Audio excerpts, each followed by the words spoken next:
Hello friends, welcome to study master. मैं हूं आपका फ्रेंड जीएस राय। फ्रेंड्स, ये हमारा नेक्स्ट पार्ट है। इससे पहले हमने 63 क्वेश्चंस जो कर लिए थे पॉलिटी के, अभी हम नेक्स्ट क्वेश्चन करेंगे। आप हमारी ऑफिशियल वेबसाइट विजिट कर सकते हैं। यहाँ पर आपको जो है पीडीएफ मिल जाएंगी, फ्री ऑफ कॉस्ट मिल जाएंगी पीडीएफ। और पेड पीडीएफ के लिए आप हमारा ये व्हाट्सएप नंबर है, इस पर आप फोन भी कर सकते हो और मैसेज करके पता कर सकते हो। डिस्क्रिप्शन बॉक्स में टेलीग्राम का चैनल लिंक दिया गया है, टेलीग्राम चैनल का, वहां से जाके आप टेलीग्राम को ज्वाइन कर लीजिए। वहां पर फ्री पीडीएफ और time to time information share की जाती है। और कोई भी डाउट या क्वेरी तो नीचे कमेंट करके आप लोग हमसे पूछ सकते हो। चलिए शुरू करते हैं। और फर्स्ट टाइम मेरे चैनल पर, चैनल को सब्सक्राइब कर लीजिए, साथ में बेल आइकन जरूर दबाइए, क्योंकि जब तक आप बेल आइकन प्रेस नहीं करेंगे आपको वीडियो का नोटिफिकेशन नहीं मिलेगा। क्योंकि लाइव क्लासेस भी चल रही हैं, तो लाइव क्लासेस का नोटिफिकेशन भी आपको बेल आइकन से ही पता चलेगा जब आप बेल आइकन दबा देंगे। चलिए हमारा क्वेश्चन शुरू करते हैं आज का। How many schedules are there in the Indian constitution? भारतीय संविधान में कितनी अनुसूचियां हैं? तो भारतीय संविधान में आपको पता है 12 अनुसूचियां हैं। मैंने जो जब लेक्चर्स प्रोवाइड किए थे तो उसमें आपको पढ़ाया था। हिंदी और इंग्लिश दोनों में लेक्चर्स प्रोवाइड करवा रखे हैं। डिस्क्रिप्शन बॉक्स में लिंक दिया होता है, आप चेक कर सकते हो। जो भी आपका मीडियम है उसके हिसाब से आप लेक्चर्स चेक कर सकते हो। टोटल 12 अनुसूचियां हैं, अभी देख लीजिए। Originally the constitution contain 395 articles divided into 22 parts and 8 schedule. जो ओरिजिनल कॉन्स्टिट्यूशन था उसमें 395 आर्टिकल थे, 22 भाग थे और 8 ही शेड्यूल थे। लेकिन अब यहाँ पर 448 आर्टिकल हो चुके हैं, 25 पार्ट्स हो चुके हैं और 12 शेड्यूल हो चुके हैं। और यहाँ पर 104 अमेंडमेंट हो चुकी हैं। 25 जनवरी 2020 तक 104 अमेंडमेंट हो चुकी हैं। तो ये बात आपको याद रखनी है सारी। Under which article of Indian constitution Hindi is declared as the official language? भारतीय संविधान के किस अनुच्छेद के तहत हिंदी को आधिकारिक भाषा घोषित किया गया? आर्टिकल 343, अनुच्छेद 343 के तहत हिंदी को आधिकारिक भाषा, इंडिया की ऑफिशियल लैंग्वेज हिंदी को डिक्लेयर किया गया था। नेक्स्ट क्वेश्चन पर चलते हैं। यहाँ पर which of the following is not a scheduled language of India?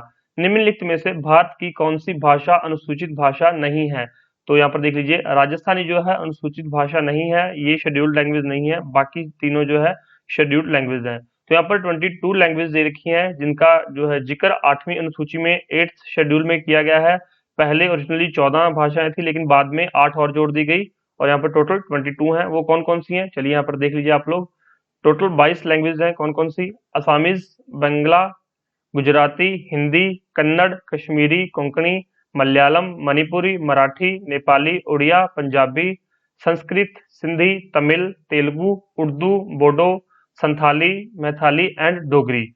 मैंने आपको जब लेक्चर दिया था तब ये भी बताया था कि 14 कौन कौन सी ओरिजिनल कॉन्स्टिट्यूशन में थी, उसके बाद कब 3 जोड़ी गई, कब 2 जोड़ी गई, कब 1 जोड़ी गई। तो मैंने आपको सारी चीजें बताई थी। आप लोग जो है लेक्चर जरूर देखा करो। लेक्चर्स में सारी चीजें डिटेल में बताई जाती हैं। ये आपको सिर्फ प्रैक्टिस के लिए होते हैं, क्योंकि जब आप प्रैक्टिस करते हो तो आप एग्जाम में जाकर भी क्वेश्चन बिल्कुल सही करने के आपके चांसेस बढ़ जाते हैं।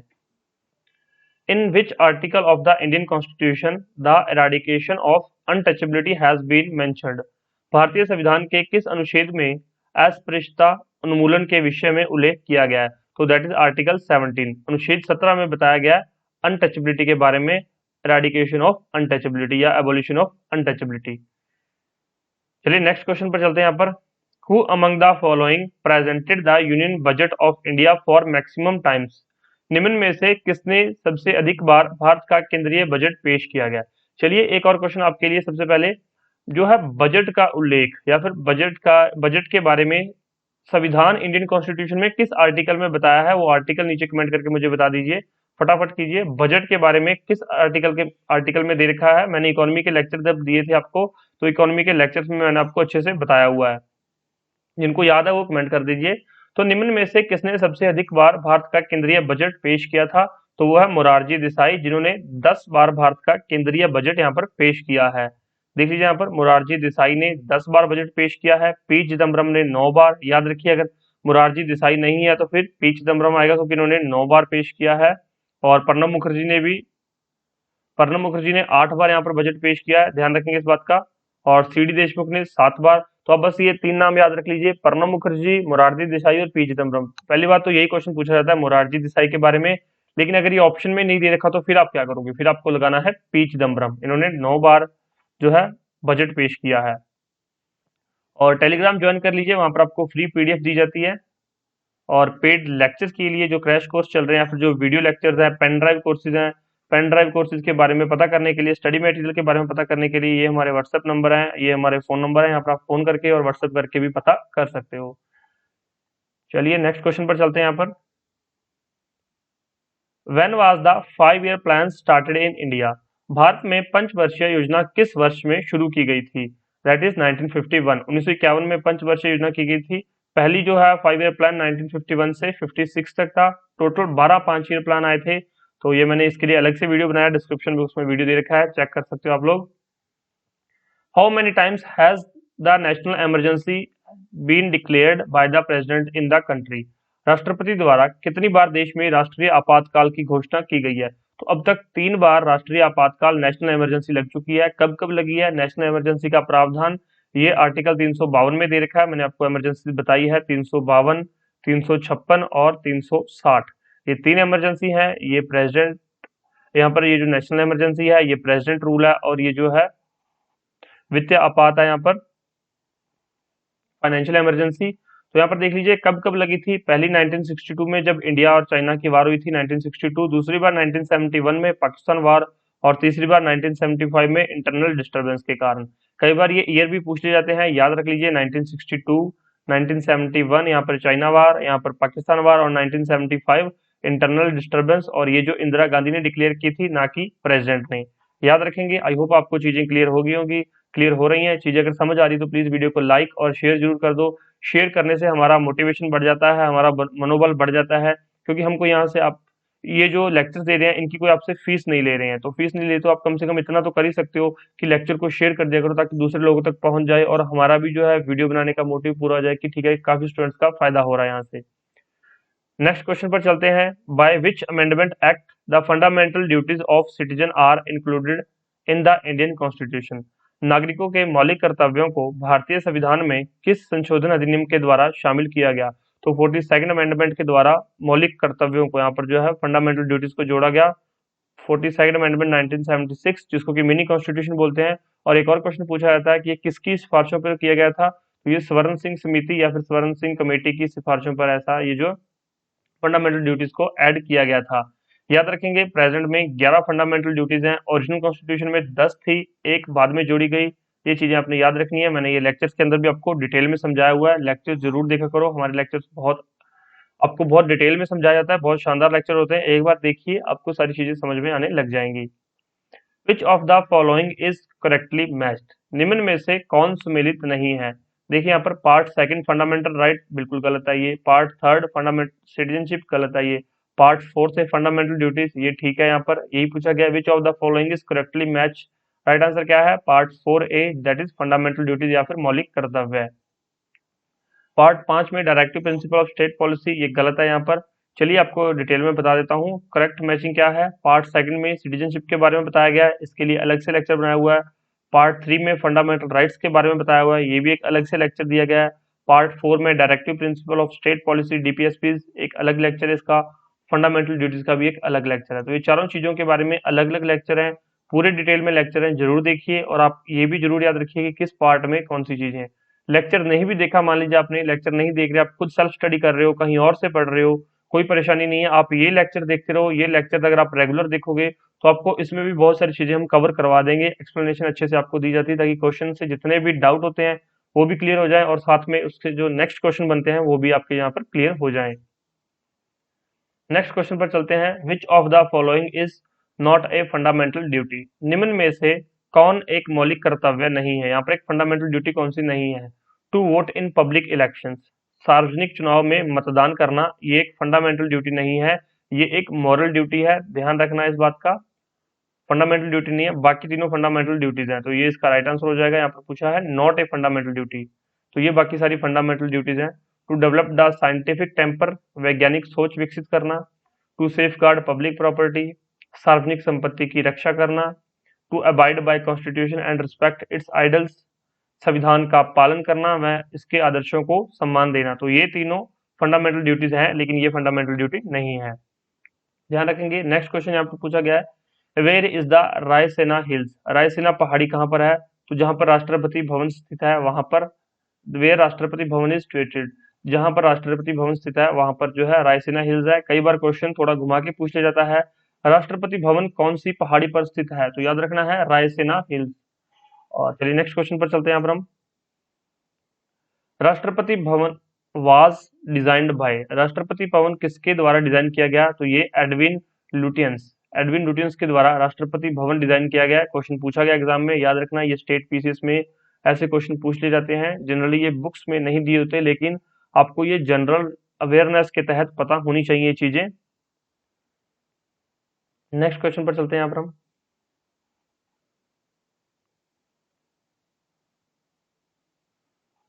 All the executive powers in the Indian constitution are vested in, भारतीय संविधान में सभी कार्यकारी शक्तियां किसमें निहित होती हैं?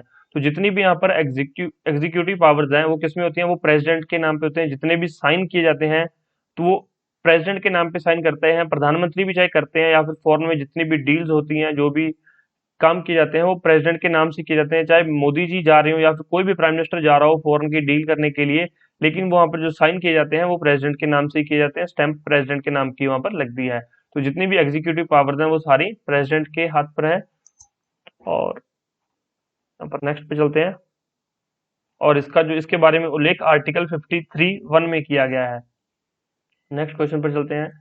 Which among the following are three types of services envisaged in the Constitution of India? निम्न में से कौन कौन तीन प्रकार की सेवाएं हैं जिनकी परिकल्पना भारत के संविधान में की गई है? तो कौन कौन सी हैं वो? All India services, central services और स्टेट सर्विसेज। ये तीन तरह की सर्विसेज हैं। और इनसे रिलेटेड एक बार आर्टिकल भी पूछा गया था एग्जाम में। यूपीएससी से रिलेटेड आर्टिकल है 312 और स्टेट पीसीएस से आर्टिकल है 315। ये आर्टिकल भी कई बार पूछे जाते हैं, ध्यान रखना। तीन तरह की सर्विसेज हैं, all India services, central services और स्टेट सर्विसेज। और ये दो आर्टिकल्स हैं, काफी महत्वपूर्ण आर्टिकल्स हैं ये। नेक्स्ट क्वेश्चन पर चलते हैं यहाँ पर हम। और अगर आपको लेक्चर अच्छा लगा हो तो प्लीज नीचे कमेंट करके मुझे बता दीजिए कि सर लेक्चर में मजा आ रहा है और चीजें समझ भी आ रही हैं। और अगर आपको लग रहा है मैं थोड़ा तेज बोल रहा हूँ तो कमेंट करके बता दो, मैं थोड़ा स्लो हो जाऊंगा, कई बार स्टूडेंट्स को परेशानी होती है। और या फिर आप यूट्यूब का एक ऑप्शन है स्पीड को कम करने वाला, तो स्पीड को आप कम भी कर सकते हो। वहां पर प्ले बैक का ऑप्शन आता है, वहां पर आप स्पीड को कम या ज्यादा कर सकते हो। नेक्स्ट क्वेश्चन देखिए। Supreme court has made right to free education as part of which among the following rights? तो सर्वोच्च न्यायालय ने निशुल्क शिक्षा के अधिकार को निम्न में से किस अधिकार का एक हिस्सा बनाया है? राइट टू लाइफ, जीवन का अधिकार जो है, इसके तहत फ्री एजुकेशन को एक राइट बनाया गया है। अब देखिए यहाँ पर आर्टिकल 21 में बताया गया, और no person shall be deprived of his life और personal liberty except according to a procedure established by law. ये मैंने सारी चीजें आपको डिटेल में जब आर्टिकल करवाया था कि इसके अंदर और कौन कौन सी चीजें आती हैं, कौन कौन सी यहाँ पर दिए गए हैं प्रावधान आर्टिकल 21 में, तो वो एक बार लेक्चर जरूर देख लीजिएगा, वहां पर आपको पता चल जाएगा कि कौन कौन सी चीजें हैं, कौन कौन सी चीजें आर्टिकल 21 में बताई गई हैं। जो आर्टिकल 21A है ये कॉन्स्टिट्यूशन में कब जोड़ा गया था? 86th अमेंडमेंट एक्ट 2002 में। इसके तहत क्या कहा गया था? तो इसके तहत कहा गया है seeks to make free and compulsory education a fundamental right for all children in the age group of 6 to 14। कई बार ये पूछ लेता है कि आर्टिकल 21A किस पार्ट में है, तो पार्ट 3 में है। और ये भी पूछा जा सकता है कि आर्टिकल 21 से क्या प्रावधान करता है, तो ये सारी चीजें देख लीजिए। फ्री एंड कंपलसरी एजुकेशन, ये एक फंडामेंटल राइट के तहत। और जो एज ग्रुप है 6 से 14, यहाँ से 6 से 18 दे सकता है, ध्यान रखना 6 से 14 यहाँ पर दिया गया है। तो यूपीएससी में क्वेश्चन इसी तरह से गलत होते हैं। वहां पर जो है तीन जो ऑप्शन दिए थे आपको, दो स्टेटमेंट्स तो पता होती, तीसरी स्टेटमेंट गलत हो जाती है, तो पूरा क्वेश्चन यहाँ पर आपके नेगेटिव मार्किंग हो जाती है। अगर आप यूपीएससी की प्रिपरेशन कर रहे हो तो भी आपको ये लेक्चर बहुत ज्यादा हेल्प करने वाला है। चाहे आप किसी भी एग्जाम की तैयारी कर रहे हो, अगर आपके वहां पर एग्जाम में पॉलिटी का अगर कुछ भी मेंशन किया गया है तो फिर आपके लिए क्वेश्चन काफी महत्वपूर्ण है। चलिए नेक्स्ट क्वेश्चन पर चलते हैं यहाँ पर। Which of the following states in India established panchayati raj in 1956? भारत में निम्न में से किस राज्य ने 1956 में पंचायती राज की स्थापना की थी? तो राजस्थान और आंध्र प्रदेश दो स्टेट्स हैं जिन्होंने 1956 में पंचायती राज की स्थापना कर दी थी। नेक्स्ट क्वेश्चन पर चलते हैं यहाँ पर हम। In case a dispute arises regarding the election of President of India, it is referred to the। तो मैंने ये प्रेसिडेंट के बारे में एक अलग से एक अलग से वीडियो बनाया हुआ है जिसमें कि प्रेसिडेंट के बारे में जितने भी महत्वपूर्ण चीजें हैं सारी यहाँ पर एक एक आर्टिकल अच्छे से करवाया हुआ है। उनकी कौन कौन सी पावर्स हैं, क्या वो कर सकता है, किस तरह से करता है, कौन से आर्टिकल हैं, कैसे उसको उसका चुनाव होता है, कैसे उसको हटाया जा सकता है। तो ये सारी चीजें मैंने एक ही वीडियो में बताई थी, आप वो चेक कर सकते हो, डिस्क्रिप्शन बॉक्स में लिंक मिल जाएगा। यदि भारत के राष्ट्रपति के चुनाव में कोई विवाद उत्पन्न होता है तो इसे डैश के पास भेजा जाता है, तो इसे सुप्रीम कोर्ट के पास भेजा जाता है अगर राष्ट्रपति के चुनाव में कोई भी विवाद उत्पन्न होता है तो। इसका प्रावधान आर्टिकल 71 में किया गया है। और नेक्स्ट देखिए, a boy of 12 year old is employed in a factory with a hazardous job. Which among the following is violated in this case? 12 वर्ष का एक लड़का किसी कारखाने में कोई खतरनाक कार्य करता है, इस मामले में निम्न में से किसका उल्लंघन हुआ है? तो यहाँ पर देखिए 4 ऑप्शन है, राइट टू इक्वालिटी, स्वतंत्रता का अधिकार, अस्पृश्यता का उन्मूलन, या फिर right against exploitation, right against exploitation. तो ये राइट आंसर क्या है? शोषण के विरुद्ध अधिकार। तो जब एक लड़के को 12 वर्ष का लड़का है उसको एक हजारडस जॉब करवा रहे हैं तो वो राइट अगेंस्ट एक्सप्लोटेशन है, शोषण के विरुद्ध अधिकार है यहाँ पर। और इसका देख लीजिए यहाँ पर आर्टिकल 23 और 24 जो है शोषण के विरुद्ध राइट अगेंस्ट एक्सप्लोटेशन है। और 23 और 24 में आपको ये पूछा जाएगा कि इनमें डिफरेंस क्या है। कई बार इंटरव्यू में ये क्वेश्चन पूछा जाता है कि आर्टिकल 23 और आर्टिकल 24 में डिफरेंस क्या है, तो ध्यान रखिए। Article 23 prohibition of traffic in human being and forced labour. यहाँ पर कोई बच्चों के बारे में बात नहीं की, यहाँ पर बताया गया prohibition of traffic in human being, जो है ह्यूमंस का ट्रैफिकिंग नहीं करनी है, और फोर्स्ड लेबर के बारे में आर्टिकल 23 प्रावधान करता है।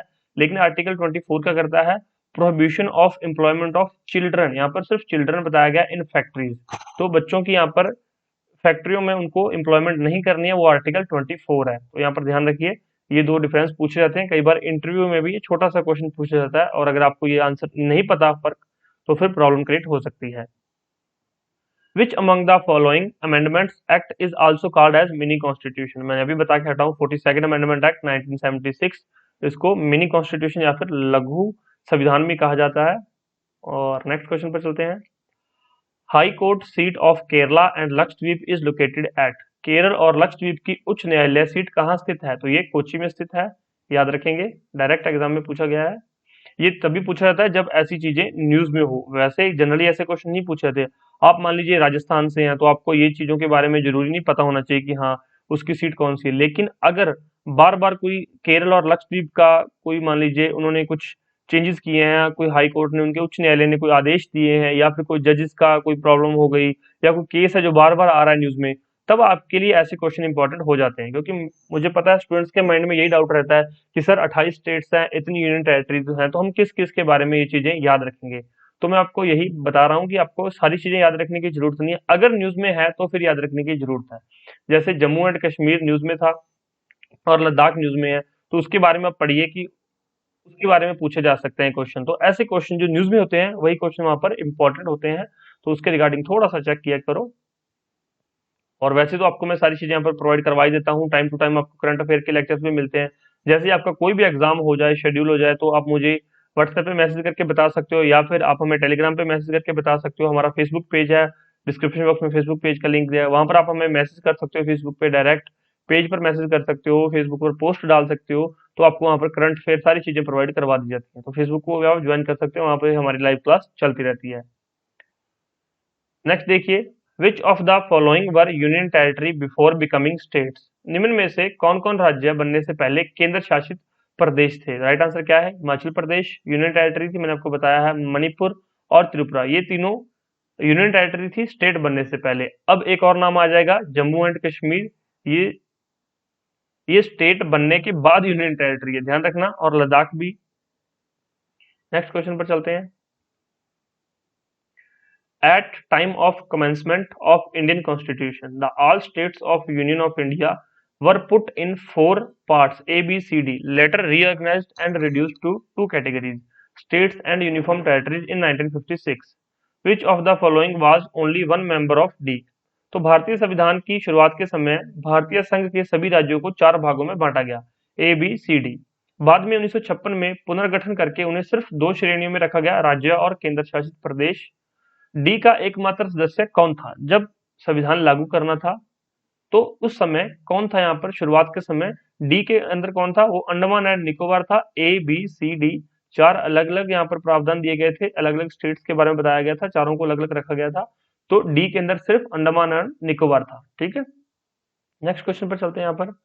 The habeas corpus act of 1679 was drawn up during the reign of which of the following?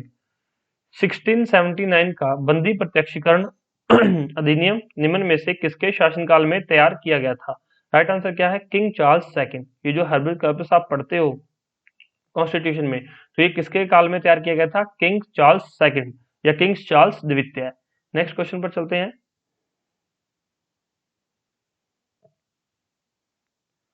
The uniform, one second, हाँ it is seventh question. The uniform civil code which has been recommended in the directive principle is to ensure which of the following? समान नागरिक संहिता जिसकी सिफारिश निर्देशक सिद्धांतों में की गई है, निम्न में से किसे सुनिश्चित करने के लिए है? यहाँ पर देखिए चार ऑप्शंस दिए गए हैं।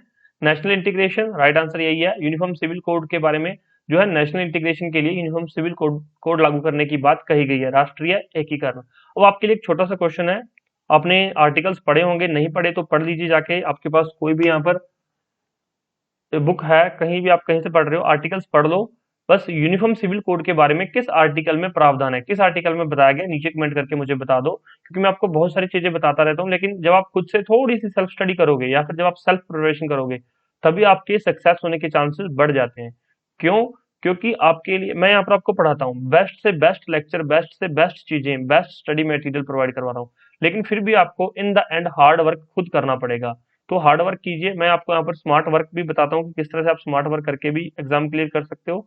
और आप किसी भी एग्जाम की तैयारी कर रहे हो, एक बार हमें कांटेक्ट करो। स्टडी मटेरियल चाहिए, टेस्ट सीरीज चाहिए या कोई भी हेल्प चाहिए, तो हम यहाँ पर आपके फ्यूचर से रिलेटेड आपकी हेल्प करेंगे। नेक्स्ट यहाँ पर चलिए।